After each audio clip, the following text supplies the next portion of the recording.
Apreciados colegas, no sé si ya me habrán presentado, por lo que voy a hacerlo yo mismo. Mi nombre es José Antonio Cisneros, soy un médico venezolano especializado en imagenología y bioingeniería. Agradezco la oportunidad que tengo de dirigirme hoy a ustedes en ocasión de este congreso. Y lamento no haberlo podido haber hecho en forma personal. Hoy voy a brindarles mi perspectiva en relación con la imagenología del siglo XXI. Por lo menos en relación con lo que he visto en estas 2 primeras décadas de este milenio. Parece mentira que ya han pasado 16 años que comenzó. Esta perspectiva que les ofrezco hoy es producto de la experiencia acumulada en más de 35 años de vida en esta especialidad. De hecho, creo que pocos médicos han conocido esta industria como la he conocido yo. He sido médico clínico, docente, investigador, ingeniero, gerente, empresario y hasta vendedor. He sido afortunado en este campo, pues en mi vida pude ver nacer y conocer las 3 más grandes modalidades de imagen de nuestro tiempo. A mediados de mi pregrado vi nacer la tomografía computada y esta marcó mi pasión por las imágenes digitales. Y durante mi posgrado vi nacer la ecosonografía de tiempo real Doppler, la resonancia magnética y la tomografía de emisión de positrones. Producto de esta experiencia es que les voy a hablar hoy sobre los retos y amenazas de la práctica en la imagenología moderna y en la medicina. La radiología del siglo XX revolucionó la medicina, ofreciéndonos las primeras imágenes sobre las cuales establecer un diagnóstico y confirmar la efectividad de una terapia. Pero los avances tecnológicos extraordinarios que se han sucedido en los últimos 40 años han permitido el sueño dorado de miles de generaciones de médicos que nos precedieron, que aspiraban poder ver el interior del cuerpo sin tener que disecar al paciente. Después de siglos de depender del interrogatorio, de la palpación, de lo que se escuchaba y de lo que se veía a simple vista para poder diagnosticar y tratar las enfermedades, ya varias generaciones de clínicos han pasado a depender cada vez más del diagnóstico por imágenes. El principal reto que el radiólogo tiene en este siglo será el poder cotejar esa marea de información paraclínica asociada a cada caso con los hallazgos de la imagen. Seguimos viendo mejoras en la resolución espacial y en la de contraste, en ecografías, tomografías y resonancias. Vemos una nueva generación de imágenes fusionadas, con una visión muy precisa de la ubicación de las lesiones, gracias a la existencia de marcadores dirigidos por la inmunobiología de los tumores y de otros procesos patológicos. Los agentes de contraste vascular se han potenciado con agentes de contraste selectivos de fijación específica para cada lesión. Todo esto, junto con la medicina personalizada que ya nos brinda la oportunidad de ver pacientes prediagnosticados genéticamente, nos dará la potencial capacidad de tener mejor sensibilidad y especificidad en nuestros diagnósticos por imágenes. En las modalidades tomográficas, la rapidez de los equipos radiológicos ha hecho que el tiempo crítico de examen dependa más de movilizar al paciente que del tiempo de exposición. Y en las resonancias, las secuencias ultrarrápidas han permitido disminuir el tiempo de estudio y aumentar la información disponible para analizar lesiones en diferentes secuencias de pulso. En conclusión, habrá una explosión en el número de imágenes por interpretar, solo posible de ser leídas adecuadamente si se dispone de una información previa y de algoritmos computados que afinen las áreas de interés, de manera de que el radiólogo promedio tendrá que evaluar antes de poder emitir un diagnóstico. Un reto grande será encontrar ese límite máximo de efectividad por encima del cual, lejos de ayudar, un exceso de imágenes van a terminar obstaculizando un buen diagnóstico. Estamos en los albores de una nueva etapa en la oncología, y esta demandará de los radiólogos nuevos algoritmos para pesquisar tempranamente el cáncer y para detectar las recidivas. El CT-PET es un ejemplo de estas tecnologías de función y de otras modalidades que ya en resonancia están en proceso. Esto hará el diagnóstico por imágenes más sensible y específico. Por otra parte, la informática en radiología ofrecerá mucha asistencia en el diagnóstico. Una nueva generación de sistemas de inteligencia artificial dedicados a la identificación de patrones gráficos será incorporada a la práctica y a los equipos de radiología, en forma muy similar a lo que en sus teléfonos inteligentes les permite identificar las caras de sus amigos en esas fotos de grupo.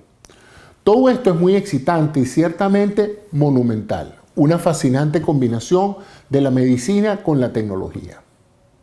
Pero debo advertirles, porque para eso me invitaron, para que les brindara un panorama muy balanceado de los que se aproximan en el área de la radiología, que hay vientos que acechan. Ustedes habrán alguna vez escuchado la frase, fueron víctimas de su propio éxito. Bueno, creo que esa se aplica muy bien a nuestra especialidad. Dependiendo de la realidad económica donde ustedes se encuentren, la práctica de nuestra especialidad es ya algo esencial para hablar de la medicina moderna.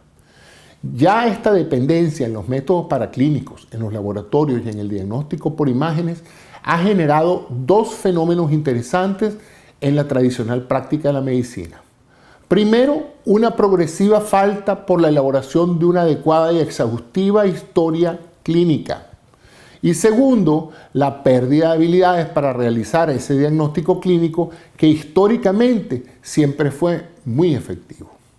La consulta médica más común hoy es corta, impersonal, carente de exhaustividad, pero rica en órdenes médicas.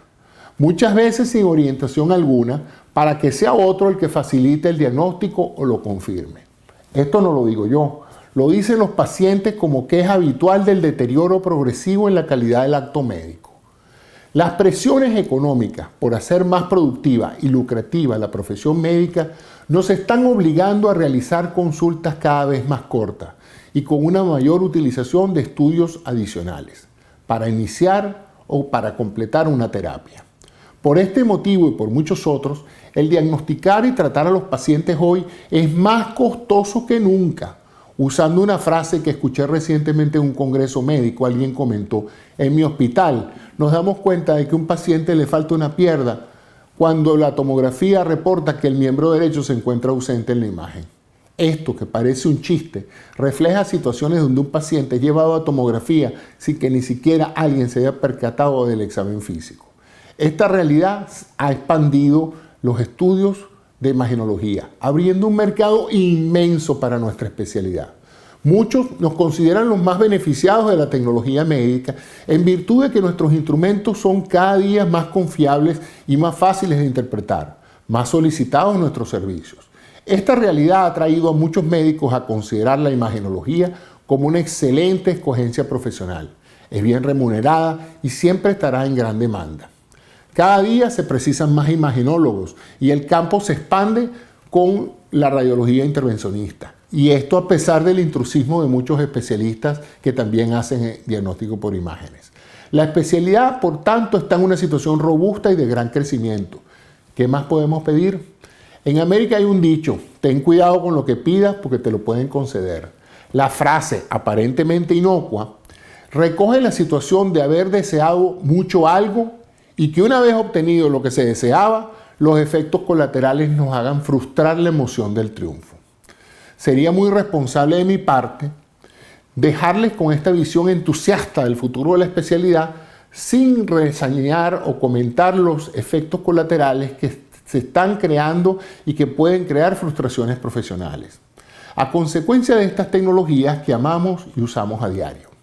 Uno de esos efectos colaterales, como les dije, es curiosamente algo que debería hacernos sentir muy bien.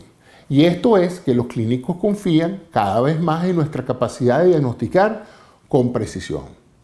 Esto nos crea una gran responsabilidad para con ellos y, más importante, para con los pacientes. En la moderna práctica radiológica sucede que cada vez sabemos menos del paciente y se espera que nosotros, con las imágenes, lo mostremos todo. Y ahí está el detalle, como decía Cantinflas en su célebre película. El detalle está en que las imágenes no muestran toda la complejidad de un proceso patológico. Solo muestran la morfopatología, los cambios en los tejidos y en forma limitada los cambios funcionales, como es en el caso del Doppler o de los estudios dinámicos. Los radiólogos del pasado veían a sus pacientes, hablaban con estos antes de entrar al equipo. Y en el caso de la ecosonografía, el estudio era todo un acto médico interactivo, donde conversando con el paciente se obtenía la información imaginológica. Actualmente, en muchas instituciones, el único contacto que el paciente tiene en el servicio de radiología es con el técnico radiólogo, al cual se le obliga no comunicarse con el paciente, no realizar ningún interrogatorio ni emitir ningún juicio médico. Simplemente darle las instrucciones para que el paciente se realice el examen. Pareciéramos, amigos, que estamos marchando hacia una práctica médica donde el paciente nunca habla con nosotros. No lo conocemos ni él nos conoce a nosotros. ¿No les parece que esto es la negación misma de un acto médico? Y es así como en los Estados Unidos, donde está ese médico imaginólogo que todos anhelamos ser. Este médico es cada vez menos médico y cada vez más un simple lector de imágenes. ¿Cómo podemos sentirnos médicos si jamás vemos a los pacientes? ¿Qué valor tenemos para nuestros pacientes si ellos nunca sentirán para nada la influencia de nuestra educación, talento o experiencia? Es más, ¿para quién trabajamos? ¿Para el paciente? ¿Para el que nos refirió el caso? O peor, para la empresa que nos emplea. Es un gran dilema este. Sé que a muchos de ustedes esto les parecerá ajeno, pero esta está siendo la tendencia en los países desarrollados. Y sin duda, tarde o temprano llegará a países como el nuestro. Sin embargo, el que veamos o no a los pacientes, el que podamos comunicarnos con ellos o el tener la satisfacción de saber de nuestros aciertos, es probablemente algo egoísta. El verdadero peligro de estos cambios en nuestra profesión es equivocarnos en el diagnóstico, es concluir un falso positivo o aún peor, tener un falso negativo. Y si el clínico no hace un buen interrogatorio que oriente el caso, si no se cuenta con una buena historia clínica que nos sirva de base para iniciar una buena interpretación de las imágenes, la probabilidad de equivocarnos es enorme. Un radiólogo del que aprendí mucho tenía una conferencia llamada Casos que diagnostiqué porque hablé con el paciente. Allí él presentaba cómo, con todo el poder de resolución que tiene la tomografía axial computada, fue el contacto con el paciente el que le permitió decidir si esa lesión podía tener otra interpretación. Hoy, como les dije, la responsabilidad del imagenólogo en el plan médico del paciente es enorme. Sobre sus hombros recaen cirugías mal indicadas, terapias agresivas con consecuencias catastróficas o, por el contrario, lesiones que podían ser tratadas a tiempo o lesiones que fueron pasadas por alto, por fatiga, inexperiencia o la ausencia de una buena historia clínica. Los avances de las imágenes digitales trajeron la teleradiología. Hoy, a mi juicio, quizás lo peor que le haya podido pasar al médico imagenólogo. La radiología es una maravilla. Eso de poder trabajar a distancia en la comunidad de una poltrona, con monitores gigantes, luce realmente muy atractivo. Nada de estar montando placas en negatoscopio, de estar entrando y saliendo de tomógrafo, resonadores, estar estacionando el carro, estar visitando hospitales, etc. No, señor, eso era antes. De ahora en adelante, desde mi mansión o desde mi barco, yo me gano la vida. Para muchos radiólogos, el ejercicio médico se ha vuelto realmente muy cómodo. Tan cómodo que muchos otros clínicos ya lo están adoptando en sus consultas por internet. Pero si ya dentro del hospital nos estábamos quedando solos, teniendo poca interacción con los pacientes y con los médicos que nos los referían, con la teleradiología nos terminaremos quedando sin ver jamás un paciente. Más importante que nuestros colegas referidores. Recuerdo con nostalgia mis tiempos en el Centro Médico de Caracas, donde no solo hablábamos con el paciente antes de iniciar el estudio para tranquilizarlo, sino que después del estudio nos reuníamos con él para darle las buenas noticias o para consolarlo y prepararlo para la realidad de los hallazgos radiológicos. Luego, también recibíamos a los médicos clínicos que con frecuencia nos visitaban a discutir los casos con nosotros, a cotejar los hallazgos de la imagen con la clínica. Y para llegar a un consenso, si por suerte había otro radiólogo cerca, también solicitábamos su opinión.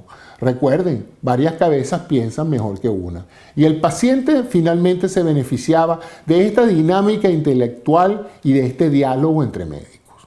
Debo admitirles con tristeza que llevo más de 2 décadas en este país y jamás he visto una escena semejante a la que les acabo de describir.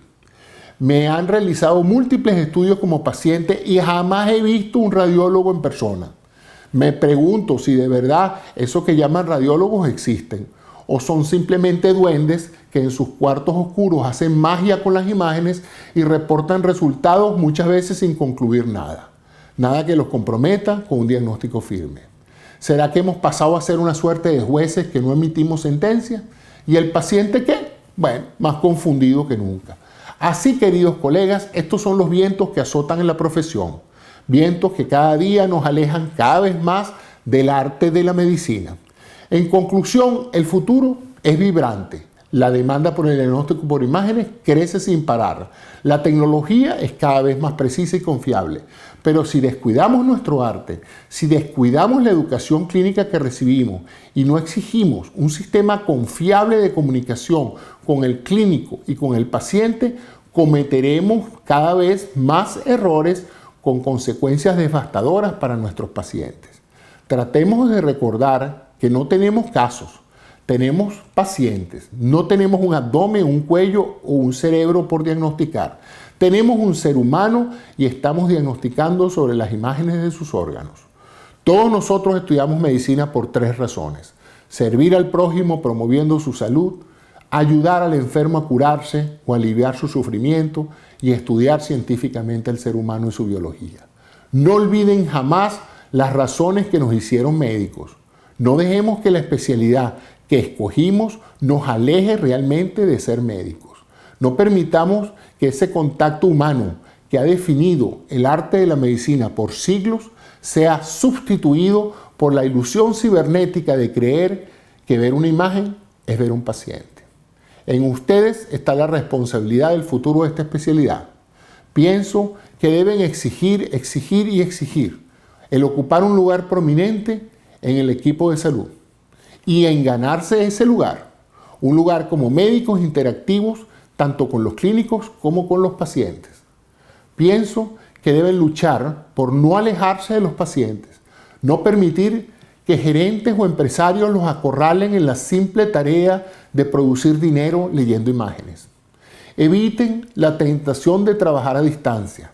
Sé que es muy tentador y lo sé porque lo he vivido, pero eventualmente terminará por neurotizarlos y hacerles perder la vitalidad que brinda nuestro noble arte, el de ayudar a los pacientes interpretando sus imágenes. Muchas gracias a ustedes por la atención y les habló José Antonio Cisneros. Gracias a todos.